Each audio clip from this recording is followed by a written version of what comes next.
Hello and welcome to New Filmmakers Los Angeles in partnership with Movie Maker magazine. My name is Danny DeLillo and we are here at the Cambridge Los Angeles showroom in West Hollywood, and I'm here with Francisco Lorite with his movie Nelson Bixby Takes on the Whole Wide World. Let's take a look at a clip. Mom cannot see you? Of course not. I am a ghost. You are? Sí, claro, since 1994. Puedo.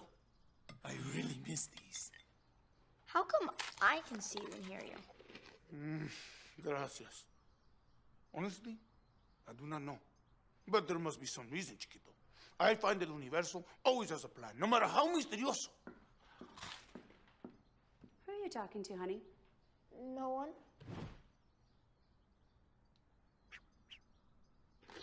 Yes. Francisco, listen, it's great to have you here in the studio again, and Thank you. congratulations on your second film.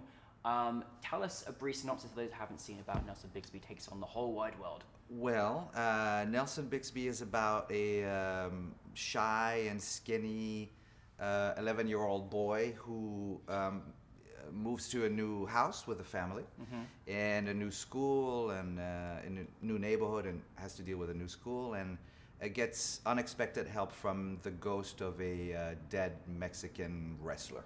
This is what's really interesting about you, about the fact you've already had a film with us. But secondly, and I obviously kind of mentioned, you know, some of the challenges, like in the actual production of things or post-production, what were kind of some of the biggest challenges for you?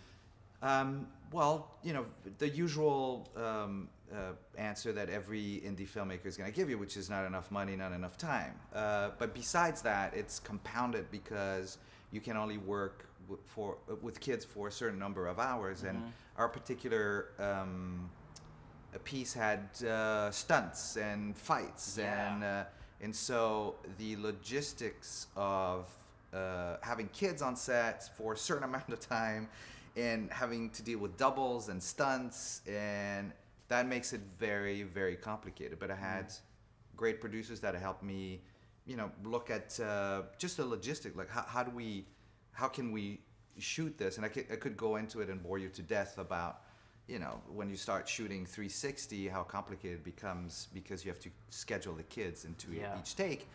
But that was also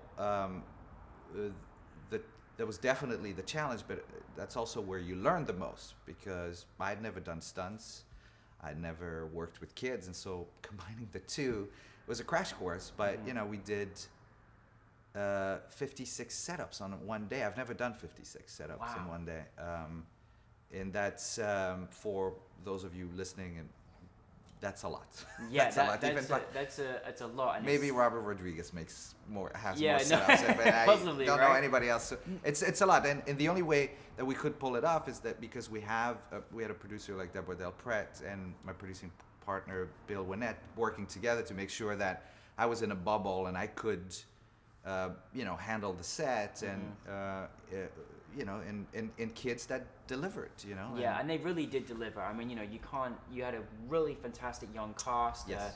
Great, you Very know, lucky. really are showcasing great new talent as well, which is wonderful. And you know, it's like you had stunt scenes in there. It wasn't just all easy. There was, you know, complications. You got to get really skilled people to come in and do certain things. And you know, what's the stunt guys were great, you know, and to double. I mean, it's a whole world that I found fascinating, because you have to go and find stunt people that double kids. I didn't even know that. Stunt kids, and so you have these stunt people that do that all the time, and for them it's second nature. And so it's interesting to sit there and trying to figure out how their skills can fit your vision for the scene, and working together. So it was it's a great experience. And as I said before, but it won't be the last time I repeat myself, what I'm very grateful for is that Disney, like I said, particularly Claire and Gary, identified something in what I do that they felt they could transfer to that those demands. And for me, it you know, I learned a lot and realized something that I always knew, but it made it very crystal clear to me, which is, a story is a story is a story. You know? Story is a story is a story. Absolutely right. Now, you're very inspiring, you know, filmmaker, Francisco, and I look forward to just seeing more of your work. In a closing note, what piece of advice would you give to anyone out there that would love to follow in your footsteps? On my footsteps, don't follow my footsteps. That would Follow be your number own. one. That'd be my no. No, I'm no one to give anybody else advice. I don't like doing that. I'm certainly in no position to do it. But I will pass on something that I was told that somebody else who clearly is smarter than me told me, which is remember who you are. And this is somebody that told me that, and I didn't know that person whatsoever.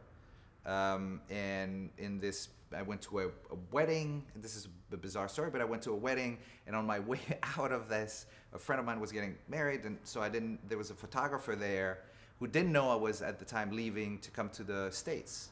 I was leaving Europe to come to the States to pursue career as a director. And this person grabbed me as I was walking out and said, "Hey, I hear you're going to LA to become a director and all that stuff." And I said, "Oh yeah, weird. I don't know you. I never spoke to you." And she said out of the blue, she goes, "Remember who you are." I was like, "Okay, you weird lady." And she just walked away. And then I came to the States. I moved into actually not far from here.